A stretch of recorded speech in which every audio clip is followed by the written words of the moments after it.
Greetings, happy warriors, and I am your rabbi. I am Rabbi Daniel Lapin, welcoming you to the show, where I regularly remind you that the more that things change, the more we need to depend upon those things that never change. And that's what we focus on during this show, understanding the things that never change.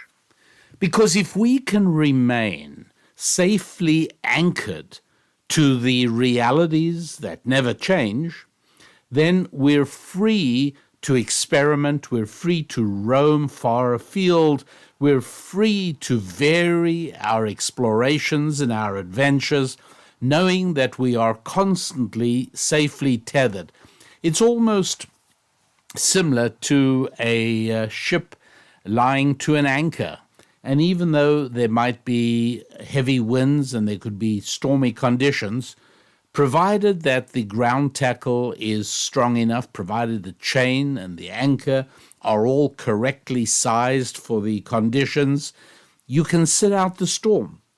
And so knowing what the things are that never change and tethering ourselves to those things means that regardless of the storms that swirl turbulently around the foundations of our being, we are nonetheless able to safely explore the wonderful world of our adventures. Now, one of the things that stays the same regardless of where you are or what you're doing is that it is useful to be able to subscribe to the show. So whatever platform you happen to be listening on, it would be wonderful if you would go ahead and subscribe. That is something that would be valuable to me and also to you. So just go ahead and you'll see almost every show says, please subscribe. And in that, I'm no different. I mean, I could, of course, explain why you are morally obliged, because after all, I am providing you this show absolutely free of charge. So the least you could do is subscribe, but we don't have to actually go there. And I will just leave it at that, that subscribing would be absolutely terrific. This week, we saw the observance of a day called Juneteenth, which is a sort of a contraction of June 19th. And this started off in 1865, about 2 years after the Emancipation Proclamation, ending slavery in the United States. And in Texas, June of 19 that year was observed as a day of renunciation of slavery. Well, in 2021, President Joe Biden turned it into a federal holiday. So nobody goes to work, or nobody who works for the federal government at any rate, and that's more and more and more and more people every single year, goes to work on June the 19th. When was the last federal holiday done? Last federal holiday was 1983, and that was Martin Luther King Day. So federal holidays are being added, and no prizes for guessing what the next one is going to be. But June 19th has another reason to celebrate and observe, and that was the date in 1953 on which the Soviet spies, Ethel and her husband Julius Rosenberg, were executed. They were electrocuted.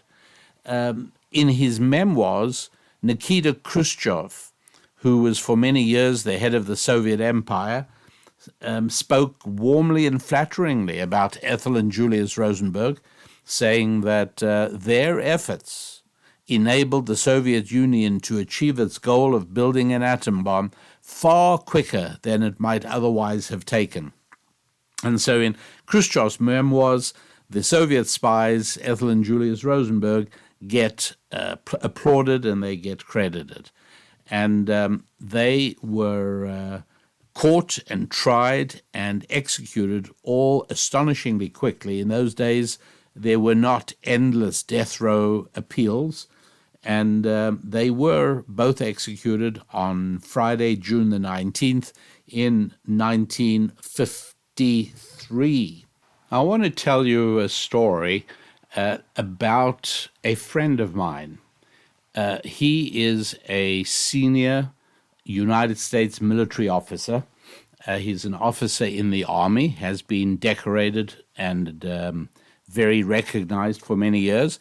I am not going to mention his name for reasons that will become obvious in the story, but any of you who have known me for a few years probably know who it is, because I have spoken about him in the past, and I usually mention his name.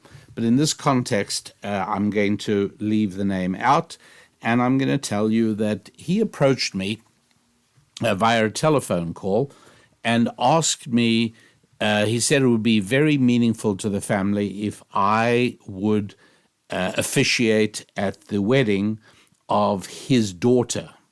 She was going to be getting married in June, and it was going to be this lovely spring wedding. And he said, look, apart from our friendship and the closeness my family feels towards you, we'd also like it because my daughter is marrying a guy who is not only South African, which is the country in which you were born and spent your earliest years, but he's also Jewish. And so what could be better than for you to officiate at the marriage between this guy, I'm going to call him Kevin, okay, and our daughter, let's call her Hannah. Now, I should mention that my friend, this decorated Army officer, is a very committed Bible-believing Christian. And I should also mention that Kevin is South African. He moved to the United States a few years back. He is an MD, and yes, he is Jewish, but at the same time, it's important that I tell you that he knows about as much of Judaism as I know about neurosurgery, which is to say, not a whole lot. I would say that Kevin is a practicing religious Jew as much as Groucho Marx is a practicing member of the Muslim faith, all right, which is to say, pretty much not at all. So, you know what? While we're talking about weddings and June weddings, and it is, of course, the season for weddings, this would be a really good time for me to recommend that you get either for yourself, maybe you are getting married, maybe you are thinking of getting married, maybe you're already married, but you'd like to re-strengthen the closeness between you and your spouse. I have something just for you, and it's called the Lasting Love Set. And what it is it is 2 books and a CD program, an audio program. The first book is Hands Off, This May Be Love, God's Gift for Establishing Enduring Relationships. And that is a book that we publish. It's written by a friend of ours called Gila Manelson.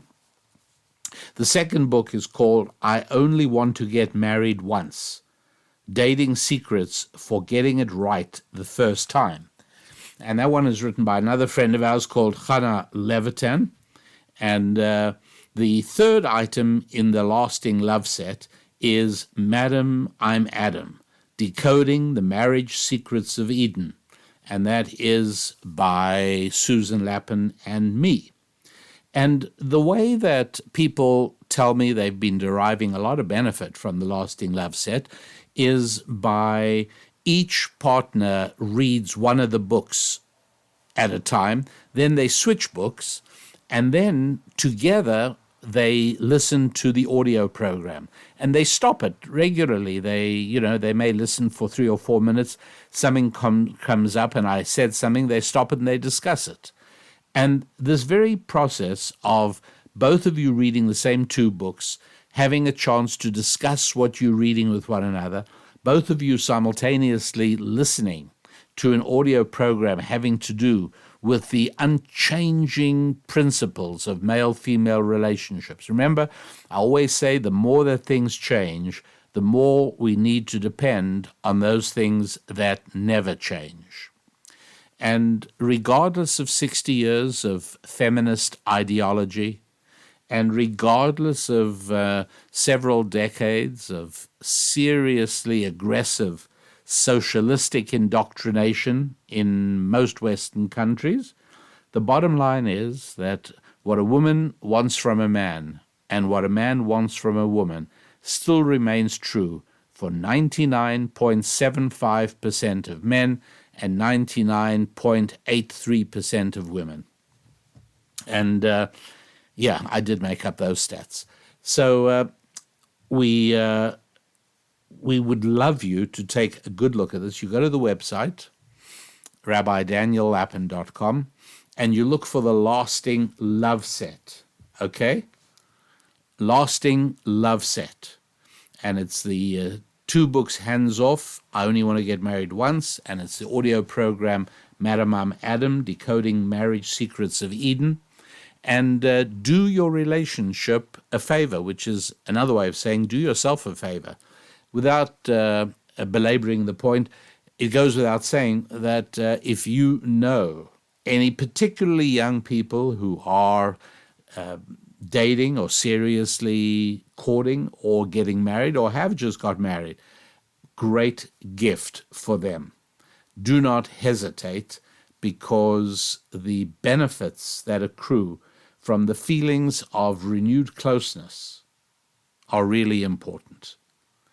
It's so important, particularly for young couples. It's so important for them to be able to nurture a feeling of spiritual closeness. The physical closeness is exciting and thrilling and delightful and wonderful, and that is there. But it isn't enough. Some people make the mistake of thinking it is enough, but they'll quickly discover it isn't. There needs to be a way, and women particularly want to make sure that this exists. They want to know that the guy can feel close to them without his hands, without touching. And one of these books addresses that very directly. Hands off, this may be love. But the very process of spending time together, listening to something together, pausing the program and discussing it, reading books and then exchanging the books and talking about them, that is such a machine for closeness engendering. It's really almost as thrilling as the physical connection. And it's something that you can gift to a young couple, and it's something that you may possibly be able to derive great benefit from with your partner and your spouse as well. I shouldn't say partner. That's become a euphemistic term today. I should just say spouse. So there I am, faced with a slightly awkward situation where my wonderful military officer friend, who is a deeply committed Christian, is asking me to officiate at the marriage between his daughter and this South African Jewish doctor. So I've got a number of problems. First of all, I don't officiate at interfaith marriages because I believe that interfaith marriages are on the road to doom. It is so difficult to make a marriage work. It is so challenging. There's so much you have to know. There's so much you have to do that starting off with a fundamental difference in faith is very awkward and very problematic. So I'm not going to do it. But at the same time, I feel sad about it. And so I had to sit down with my officer, United States Army officer friend, and I had to explain why I was not going to be able to accede to his request. And I said, we sat down, and I said, look, Hannah is a devout Christian. Kevin is a Jew by birth. What I'm trying to tell you is that your daughter believes in God, while your future son-in-law does not. Your daughter lives her life in close connection with Jesus, in deep conviction that the Bible is the Word of God, and your future son-in-law, Kevin, has no feelings for faith at all. Look, he looked a bit puzzled, and I said, look, when you describe Hannah as Christian, when you speak of your daughter as being a Christian girl, you are describing her beliefs and her values. You're telling me about the way she lives her life. Essentially, you're telling me that if an invisible private detective would follow Hannah, your daughter, around, he would know that she was a Christian, in the first few hours at most? And he said, yeah, probably. And he said that would be true for me too. If your invisible private detective followed me around, he'd know that I was Christian in a short space of time as well. And I said, yeah, I get that. And if the invisible private detective followed me around, he'd know I was Jewish also in the first couple of hours or less. Absolutely. How long do you think the private detective would have to follow Kevin around to discover that he is Jewish? And he said, I've never thought of that. I don't know. What's the answer? And I said, 6 months, a year, maybe longer. There would be no indication of it at all. And so he said to me, he looked a little worried at this, and he asked if I would have a Zoom conversation with Hannah and Kevin together. And I said, yeah, if they want to. I don't want to impose myself on them, but, by all means, let them know you asked me. Tell them that I said that I was not able to do it, and that I'll absolutely make myself available to them for a conversation. And that's what we did. We had a conversation. And a few things emerged from the conversation quite quickly. One was that Hannah, this lovely young Christian girl, was absolutely thrilled about the prospect of her forthcoming marriage, because she believed that when a Christian marries a Jew, she moves even closer to God. Kevin, on the other hand, in answer to some of the questions I asked him, had clearly not given Judaism a thought since the very perfunctory bar mitzvah celebration that his family threw for him 13 years earlier. So Hannah was excited about the wedding precisely because Kevin was Jewish, although she hadn't discussed it enough with him to realize that he was actually a secularized human being of Jewish ancestry. And Kevin, on the other hand, when I asked him what attracted him to Hannah, here's exactly, and I'm looking at my notes as I'm talking to you right now to make sure I get his words exactly right, because I put them down verbatim.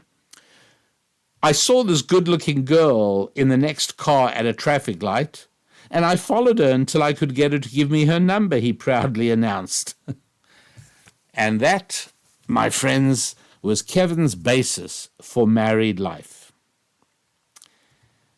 yes, Hannah's belief system was indeed Christianity, while Kevin's belief system was, well, nothing really. He believed in, and when I was pushing him on the question of what sort of things did you believe in, what are the value systems by which you intend running your life, he spoke in very vague and undefined terms. And you, regular listeners, you know what I think of vague and undefined terms. Kevin said, well, I believe in human goodness. But again, yeah, completely meaningless. And what was also clear that the otherwise ordinarily outgoing and friendly and likable sort of guy suddenly became somewhat flustered and very uncomfortable with this part of the conversation. He said to me, look, I'm just not that interested in organized religion. I love that term, by the way. It's as if you could find a church that was chaotic and disorganized, the person would, that would be great. It's just organized religion I don't like.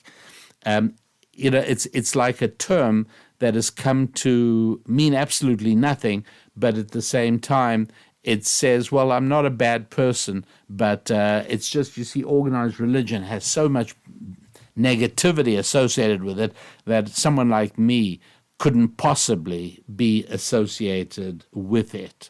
And that's generally what organized religion actually means. So Kevin, who sort of radiated being this sort of really extroverted sort of guy, in the part of our Zoom call where we were talking about religion and values and beliefs, man, he was just not himself at all. And I pushed him until I got him to say that religion would be playing no part in his future life and in his future home. I asked him how he would feel about the fact that his wife would be at church every Sunday and in due course would take his children with her, as she should do. His facial expression didn't even move. It changed not a whit. I would have to say that Kevin was utterly indifferent to what I saw as a slight problem, which is that this family was going to split up every Sunday morning. What was even more astonishing to me, I have to tell you, is that it was not significant at all to him either that he planned on spending Saturday mornings at his car club racetrack. Yeah, Kevin was into racing cars. And so Hannah was going to go to church on Sundays. I imagine she assumed that he would go to synagogue on Saturday morning, but he wasn't. Kevin has no intention of going to synagogue. Why should he? It's an utterly meaningless exercise to him. He's going to indulge his hobby of car racing. So this sort of highlighted for me, and I was able to report this to Hannah's dad, my friend, this is why I just do not think that people of fundamentally different beliefs should marry. And you might say, what business is it of yours? And it's my business because we all pay the price of divorce. When my children were really little, we lived on a street where there were a lot of, every family had kids, and on the long summer afternoons and evenings, it was really a delight to be out on the street because we were on a dead-end street, and this whole street just turned into this playground. The girls were playing over in one section and whatever they were doing, and the boys were doing something else. There were several groups. Everybody's having a grand old time. All of a sudden, without us knowing that there'd been problems at all, The kids came home one day and told us the boy and a girl, a brother and a sister who lived down the street and were friendly, their parents are getting divorced. And this sent shockwaves up and down the block, I have to tell you. And indeed, the dad moved out. The mom became a single mom. Eventually, she started dating, and there was a succession of guys. I must tell you, the boy and the girl started spending more time at our house than they ever used to. And it was so sad to watch the changes that were coming about in this boy and this girl. And eventually, the boy became a teenager, an adolescent. And by the time he was 15, he was in trouble with the police. Literally the only boy on the whole block that was ending up in mischief that required him to being brought home in a cop car on several occasions. It was something that it was a fairly painful lesson for my children, I have to tell you. So yes, I think it's okay to be opposed to divorce because it's costly for everybody. Now, I will say this. A secularized American of Jewish ancestry like Kevin, he could safely marry a secularized American girl of Christian ancestry. And that would be possible because they would have the same lack of beliefs. But for him to marry a girl who lives a daily relationship with Jesus is sheer folly. It doesn't make sense. It's not a good thing. In the same way that no believing Jew would marry a believer of another faith, no secular Jew ought to marry a believer of any faith. Beliefs matter greatly. Ethnicity is largely irrelevant. I believe race is largely irrelevant with ethnicity. But beliefs really do matter. People of completely different ethnic or racial backgrounds, but as long as they share the same belief, of course they'll have successful marriages. Two of the pastors with whom I was most close were both black-skinned pastors with white-skinned wives. And it was just fine, lovely, lovely couples with great marriages. Why? Why shouldn't there be? I mean, absolutely the same beliefs, obviously. That's not a problem.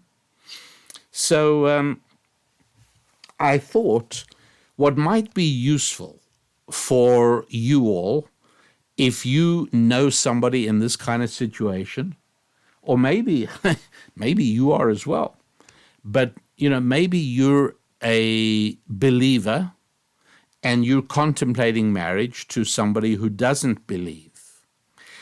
You may be saying to yourself, you know what, it doesn't really matter. Or you may be saying to yourself, I'm going to be able to change their belief. After we've been married a while, they'll come to believe the way I do. I urge caution with those kinds of predictions, I have to tell you. But how would you like a 3-part test to determine whether you and the person you're thinking about share the same beliefs? I'm going to give you 3 questions, and each question is going to have an A answer and a B answer. And if you and your beloved answer 1A, 2A, 3A, you're good to go. Let me put it this way. I can't say I'm misspeaking there. That's not true. That's not all we need for a successful marriage. However, if you answer 1A, 2A, 3A, and she answers, or he, your intended, your paramour, answers 1B, 2B, 3B, then I can tell you that is a really bad harbinger for any marriage that the two of you might be thinking of contracting. And I say contracting because I always like to help people remember that marriage is a contractual commitment. It's not love. I was doing a wonderful interview with an Australian podcasting woman called Lynn Podetti, and I've spoken to her often. It's just a pleasure. She is so vivacious and so amazingly fascinated, or at least she appears to be fascinated. She's a very stimulating person to talk to because her facial expressions and the questions she asks just makes the time fly. And before I knew where I was, our interview was already finished. And it'll be posted very shortly. We did this interview just a couple of days ago. It's about the third or fourth I've done with her. I'm doing another one in a few weeks' time. And at one point I asked, I said, your daughter comes to you in a few years' time, and you have helped her into your business. Lynn has a very interesting business. She helps people hire virtual assistants from other countries. And so I said, let's imagine your daughter's been with you in the business. Your daughter's built her own business. She's very successful, making a lot of money. And now she comes to you and she says, I want to marry this guy. You've met him. I brought him to a Barbie the other day, and I'd like to marry him. And it turns out that this guy is a very nice guy, but he is not an ambitious man, and he has a very entry-level kind of job, and he's sort of happy with it, And I said, let's say he's making $30,000 or $40,000 a year. Your daughter is making $300,000 or $400,000 a year. How would you feel about your daughter marrying this guy? And she smiled beautifully and she said, as long as they love each other. And I said, Lynn, of all the couples who will have got divorced in the year 2023 in Sydney, Australia, what percentage of them do you think told one another, I love you, when they got married? And she's a very bright girl. She knew exactly where I was going with this, and she laughed. She said 100%, all of them. I said, right. And that's the ones who got divorced. So clearly, the fact that your daughter and her beloved love one another is completely irrelevant. And she said, we're going to have to book another interview. We've got to delve more deeply into that question. I've got to understand this better. Well, fortunately, her daughter is still very young, so she's got plenty of time to get this clear. But those are very real questions. And just because we're living in the 21st century, it doesn't change anything. That question cropped up in my great-grandfather's village in Lithuania, who knows, 150 years ago or more. That same question crops up. You got to remember that technology, more than anything else, camouflages how little things have changed. You remember? Rabbi Daniel Lapin says, the more that things change, the more we must depend upon those things that never change. And these are things that I'm talking about now that never change.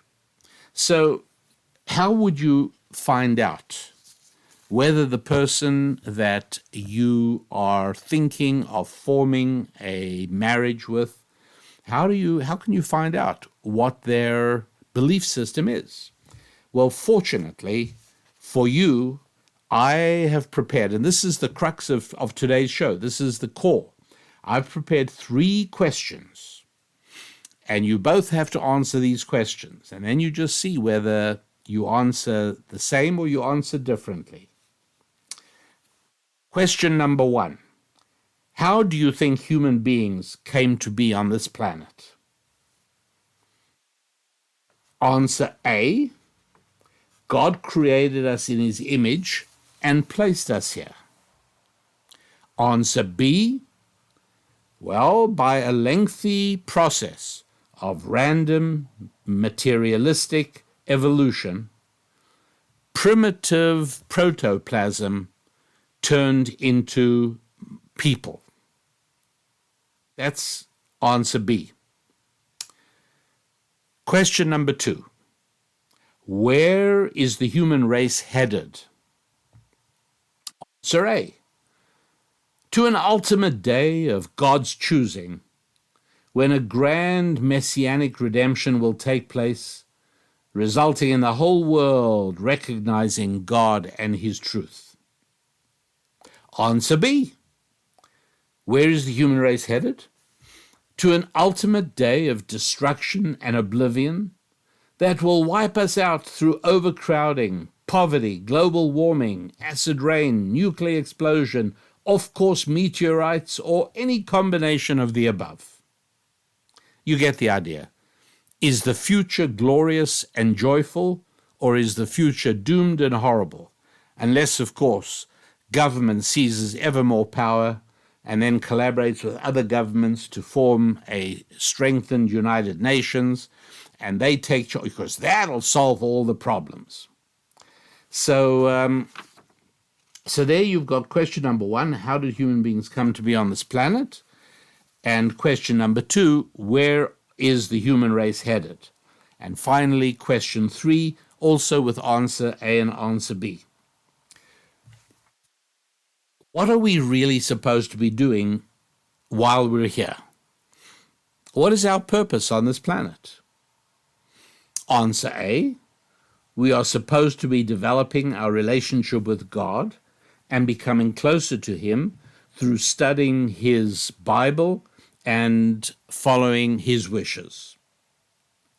Answer B, we should all work together to head off the threats to humanity that we looked at in answer 2B above.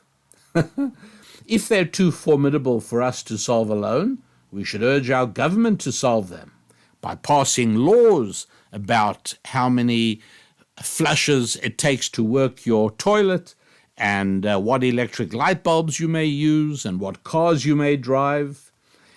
And if the problems are too much for even one government to solve, then we should urge governments to cooperate through the United Nations in order to solve them, and we should grant the United Nations sovereign power to be able to bring about a solution that is vitally necessary.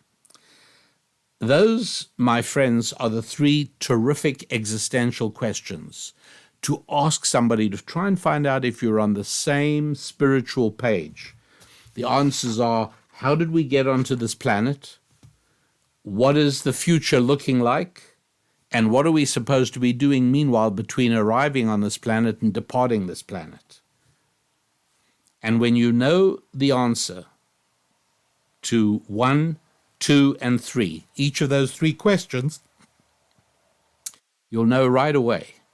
And so again, if you are in this situation, or young people who are, you would be doing them a big favor by giving them these 3 questions and saying to them, listen, instead of going to a movie with your boyfriend or your girlfriend, instead of going to a movie, why didn't you go somewhere where maybe a quiet restaurant where you can have a meal and the tables are not scrunched too close together and you can talk? And why don't you just explore these 3 questions together? Because if nothing else, the process of a spiritual exploration of this kind will bring you closer together. You will feel a deep connection, which is joyful, it's wonderful, it's really beautiful. Well, I don't have to tell you that Kevin and Hannah could hardly have reacted to these questions more differently from one another. And again, I want to stress that giving the same answer to all 3 questions is not by itself a sufficient guarantee of marriage. But I will tell you this, having different answers is a sure recipe for disaster. I wish I could tell you that I managed to dissuade Kevin and Hannah from getting married.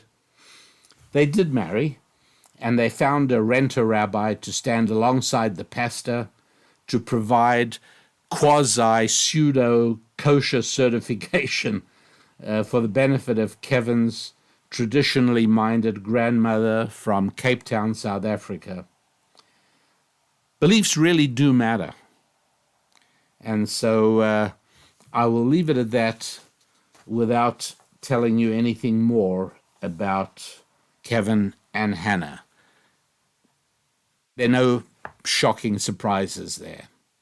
So that, ladies and gentlemen, happy warriors, one and all, that is pretty much where we're up to. Just remember, the more that things change, the more we need to depend on those things that never change. And 5 things that never change are your 5 F's. The idea that a happy family life, a happy person, a fulfilling life comes from maintaining these 5, that isn't something that's going to change. You know, Samuel Johnson, who was a wonderful British writer, he lived for much of the 1700s. He was an older guy at the time of America's War of Independence and the Declaration of Independence, but he did live through that time. He also wrote, I think, the first and greatest dictionary of the English language. His name was Samuel Johnson, and a very, very extraordinary writer. At any rate, Samuel Johnson says the following: "To be happy at home is the end of all human endeavor." Isn't that beautiful? To be happy at home is the end of all human endeavor. In other words, bottom line, if you have a happy home, you're a lucky human being.